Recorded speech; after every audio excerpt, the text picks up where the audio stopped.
Hello दोस्तों, स्वागत है आपका सुरीली सफलता में। आपके और हमारे तालमेल से मिलने वाली सफलता। टीचर बनना है, लेकिन कैसे बनोगे और कौन से टाइप के बनोगे, ये पता है? नहीं पता तो हम बता देंगे, टेंशन किस बात की। टाइप्स कौन से होते हैं टीचर के, क्वालिफिकेशन आपकी योग्यताएं क्या क्या होनी चाहिए टीचर बनने के लिए, परीक्षाएं कौन सी देनी होंगी आपको, ये तो काफी इंपॉर्टेंट पॉइंट है। और प्रिपरेशन, इन परीक्षाओं की तैयारी कैसे करोगे, ये भी बताएंगे। और टीचर बनने के बाद आपको क्या क्या भूमिकाएं निभानी होंगी, क्या क्या आपके इंपॉर्टेंट रोल्स रहेंगे, तो इन सभी को जानने के लिए बने रहें, क्योंकि आज हम इस वीडियो में बात करेंगे क्लास फर्स्ट से लेकर 12th तक के टीचर बनने के बारे में। तो आइए शुरू करते हैं।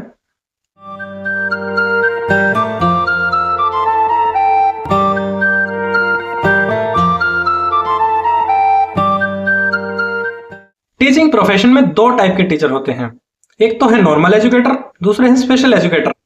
दोनों में क्या अंतर है आपको पता है? नहीं पता तो सुनो ध्यान से। सामान्य शिक्षक, ये वे शिक्षक हैं जो नॉर्मल स्टूडेंट्स को पढ़ाते हैं, जो कि नॉर्मल स्कूल्स में पढ़ते हैं। नॉर्मल स्कूल्स, नॉर्मल स्टूडेंट्स अपने आसपास आपने जनरली देखे ही हैं। और स्पेशल एजुकेटर, ये वे टीचर हैं जो स्पेशल स्टूडेंट्स को पढ़ाते हैं। स्पेशल स्टूडेंट्स कौन होते हैं? ये वे स्टूडेंट होते हैं जिनकी अपनी स्पेशल नीड्स होती हैं। इनकी स्पेशल नीड्स को फुलफिल करने के लिए स्पेशल टीचर की रिक्वायरमेंट होती है, जो कि स्पेशल स्कूल में भी पढ़ाते हैं, और या फिर अगर कोई बच्चा नॉर्मल स्कूल में पढ़ना चाहे जो कि स्पेशल है, तो उसके लिए एक स्पेशल एजुकेटर भी जरूरी है। तो नॉर्मल एजुकेटर तो नॉर्मल स्कूल्स में पढ़ाते हैं, और जबकि स्पेशल एजुकेटर स्पेशल स्कूल्स में भी पढ़ाते हैं और नॉर्मल स्कूल्स में भी पढ़ाते हैं। लेकिन पढ़ाते किसको हैं? स्पेशल स्टूडेंट्स को पढ़ाते हैं। अब आप इनमें से कौन से टाइप के टीचर बनोगे और इसके लिए क्या क्या क्वालिफिकेशन आपको चाहिए, ये अब आगे देखते हैं। क्वालिफिकेशन यानी योग्यता, किसके लिए हैं ये योग्यताएं? शिक्षक या शिक्षिका बनने के लिए, जो कि नॉर्मल भी हो सकते हैं या स्पेशल एजुकेटर भी हो सकते हैं। सबसे पहले कॉमन या बेसिक है, 10th और 12th आपकी कंप्लीट होनी चाहिए। 12th आपकी किसी भी स्ट्रीम से हो सकती है। उसके बाद है डिप्लोमा। डिप्लोमा होता है 2 साल का। डिप्लोमा किसमें? एलिमेंट्री एजुकेशन में। ये डिप्लोमा आपको एलिमेंट्री एजुकेशन में करना होगा अगर आप पीआरटी बनना चाहते हैं तो। अब पीआरटी टीचर कौन से होते हैं? जो टीचर क्लास 1st से लेकर 5th क्लास तक पढ़ाते हैं उन्हें पीआरटी बोलते हैं, प्राइमरी टीचर बोलते हैं। कौन से टीचर? Primary teacher. अब इसका मतलब ये नहीं है कि अगर आपने डिप्लोमा कंप्लीट कर लिया तो आप पीआरटी बन गए। इससे पहले आपको कुछ परीक्षाएं देनी होंगी। ये कौन सी परीक्षाएं हैं वो हम आगे समझेंगे, लेकिन उससे पहले ये समझो कि पीआरटी के बाद है टीजीटी की लेवल। अब टीजीटी कौन से टीचर होते हैं? जो क्लास 6th से लेकर 8th तक पढ़ाते हैं। इन्हें हम ट्रेंड ग्रेजुएट टीचर भी बोलते हैं। इसकी फुल फॉर्म है टीजीटी की, ट्रेंड ग्रेजुएट टीचर। अब टीजीटी बनने के लिए क्या क्या करना पड़ता है? पहले तो आपकी ग्रेजुएशन कंप्लीट हो, जो कि है 3 साल की। फिर है बैचलर इन एजुकेशन, ये आपको डिग्री करनी पड़ेगी, बीएड की है जो, ये है 2 साल की।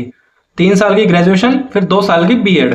ये आप कंप्लीट करने के बाद फिर देंगे कुछ एग्जाम्स, और फिर उसके बाद बन पाएंगे आप टीजीटी।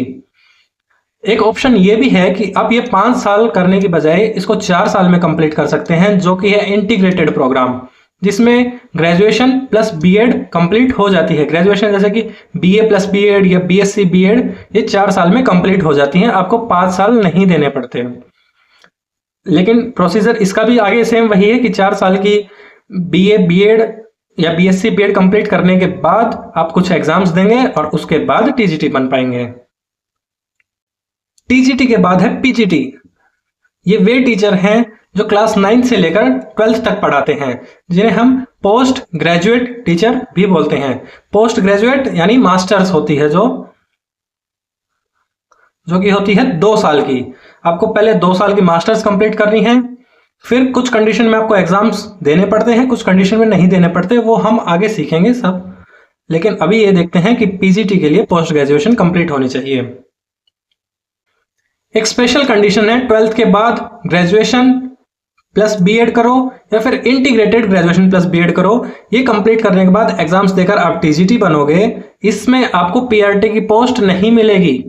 आप ये डिप्लोमा स्किप कर सकते हो अगर आप डायरेक्ट टीजीटी बनना चाहते हो तो। डिप्लोमा किसके लिए नेसेसरी है? जो पीआरटी बनना चाहता है। ग्रेजुएशन किसके लिए नेसेसरी है?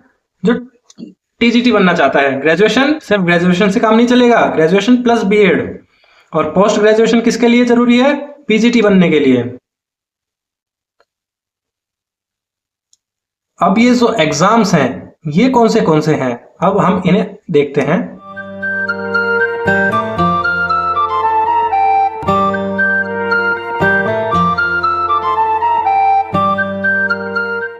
एग्जाम, परीक्षा। आपको कितनी परीक्षाएं देनी है? 2 परीक्षाएं देनी है। पहली है टीचर एलिजिबिलिटी टेस्ट, यानी शिक्षक पात्रता परीक्षा। एलिजिबिलिटी मतलब पात्रता। इससे यह निर्धारित होता है कि आप एक बढ़िया टीचर बन सकते हो या नहीं बन सकते।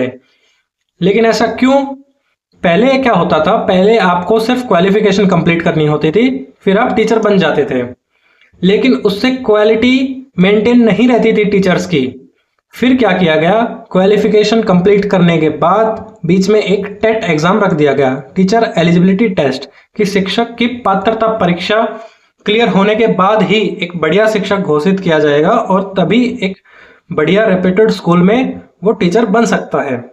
और पहले क्वालिफिकेशन कंप्लीट करो आप, फिर टेट क्लियर करो और फिर आप टीचर बनोगे। तो टेट होते हैं 2 टाइप के। एक है सेंट्रल लेवल पे, जो कि है C TET, central teacher eligibility test. और दूसरे हैं स्टेट लेवल पे। अलग अलग स्टेट्स अलग अलग स्पेसिफिक टेट करवाते हैं। कुछ स्टेट्स नहीं करवाते, जो कि सी टेट को एलिजिबल कर देते हैं अपने स्टेट में। और जो स्टेट करवाते हैं, जैसे कि एच टेट हरियाणा में, रीट राजस्थान में, यूपी टेट यूपी में यानी उत्तर प्रदेश में, और एपी टेट आंध्र प्रदेश में, डब्ल्यूबी टेट वेस्ट बंगाल में। और ऐसे ही काफी सारे अलग अलग स्टेट्स भी हैं जिनके स्पेसिफिक टेट होते हैं। अब जिसका ये टेट क्लियर होगा वही रिक्रूटमेंट का एग्जाम दे सकता है।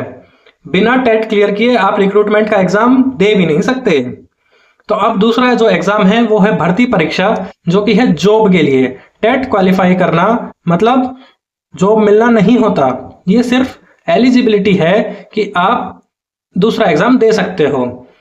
तो अब जो जॉब वाले एग्जाम हैं वे एक तो है परमानेंट जॉब के लिए, दूसरे हैं कॉन्ट्रेक्चुअल जॉब के लिए।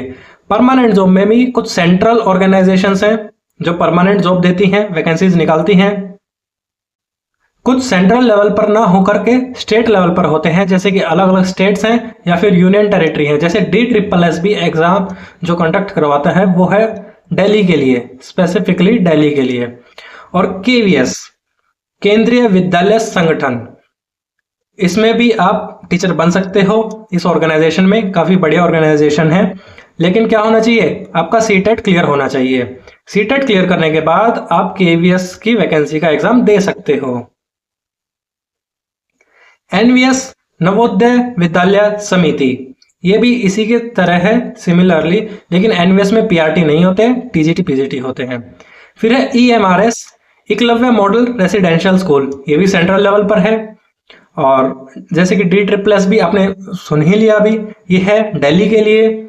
और अलग अलग स्टेट्स भी अपने अलग अलग एग्जाम्स करवाते हैं अपनी स्पेसिफिक वैकेंसीज को फिल करने के लिए। कुछ स्टेट्स में ऐसा है कि आप सीटेट के ऊपर भी एलिजिबल हो जाते हैं, लेकिन कुछ स्टेट्स में ऐसा है कि आपको स्टेट का ही स्पेसिफिक टेट क्लियर करना पड़ेगा। और अगर हम कॉन्ट्रेक्चुअल जॉब की बात करें, ये है कच्ची नौकरी। इनमें परमानेंट जॉब जितनी फैसिलिटीज नहीं होती, जैसे कि KVS, NVS, EMRS, ये सब कॉन्ट्रेक्चुअल वैकेंसीज भी निकालते हैं कुछ टेम्पररी टाइम के लिए। जैसे KVS 1 साल का कॉन्ट्रैक्ट करवाता है, आपको 1 साल टीचर बनने का मौका दिया जाता है, लेकिन उसके बाद आपको वो पोस्ट छोड़नी पड़ती है। और जबकि DSSS भी है, जो कि हम दिल्ली की बात कर रहे हैं अगर, तो दिल्ली में क्या होता है कि आपने एक बार कॉन्ट्रैक्ट ज्वाइन कर लिया, उसके बाद वो कॉन्ट्रैक्ट रिन्यू होता है। आपका टेन्योर कंप्लीट होने के बाद वो रिन्यू हो जाता है, आगे आप कंटिन्यू रहते हो टीचर उसमें। और अलग अलग स्टेट्स में भी कॉन्ट्रेक्चुअल जॉब्स निकलती रहती हैं। एग्जाम्स की तो इतनी सारी भरमार है, लेकिन इनकी तैयारी करोगे कैसे, वो अब आगे देखते हैं। प्रिपरेशन, तैयारी कैसे करोगे? आपके पास है 2 तरीके। एक है छोटा और आसान तरीका, दूसरा है लंबा और मुश्किल तरीका। ये मुश्किल क्यों है?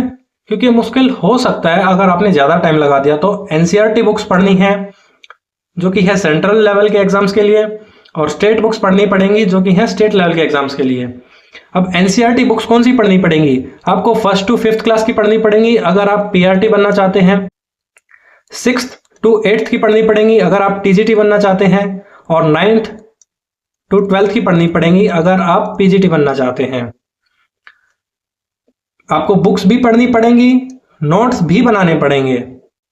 इसमें आपको यह भी पता होना चाहिए कि क्या इंपॉर्टेंट है और क्या नहीं। तो अब वो सब कैसे पता लगेगा, इसलिए ये थोड़ा सा डिफिकल्ट हो सकता है रास्ता। दूसरा तरीका है सुरीली सफलता को अपनाना। ये छोटा भी है और आसान भी है। क्यों छोटा? इसलिए क्योंकि आपको ज़्यादा रिसर्च नहीं करनी पड़ेगी कहीं कहीं इधर उधर, और आसान इसलिए क्योंकि जो हम देंगे आपको वो पढ़ लेना है और आपका एग्जाम क्लियर। आपको स्टडी मटेरियल चाहिए वो मिल जाएगा, आपको नोट्स चाहिए वे मिल जाएंगे, बढ़िया क्वालिटी के मिलेंगे। आपको प्रैक्टिस करनी है, पीवाईक्यू की करनी है वो भी हो जाएगी, और साथ में टीचिंग फील्ड से रिलेटेड टाइमली अपडेट्स चाहिए वो भी मिलती रहेंगी यहाँ। तो सुरीली सफलता के साथ बने रहें और आपकी प्रिपरेशन बढ़िया हो जाएगी। अब आपके ऊपर निर्भर करता है कि आप कौन सा तरीका अपनाते हैं, दोनों ही सही हैं। और बाकी आप सुरीली सफलता के ओवरव्यू के लिए सुरीली सफलता के इंट्रो वीडियो देख सकते हो, जिससे आपको क्लियरिटी हो जाए कि अब आपकी तैयारी कहाँ से कहाँ तक पहुँचेगी, आप किस लेवल से किस लेवल तक पहुँच सकते हो, आपको कौन से सब्जेक्ट्स की रिक्वायरमेंट है वो भी पता लगेगा, और कैसे कैसे तैयारी करनी है वो भी पता लग जाएगा। रोल, भूमिका, एक टीचर की क्या क्या भूमिकाएं होती हैं एक बढ़िया टीचर बनने के बाद, लेकिन ये आपको अभी पहले से ही पता होना चाहिए, तभी तो आप इन चीज़ों के लिए रेडी रहोगे। टीचर का एक रोल होता है एज अ फैसिलिटेटर।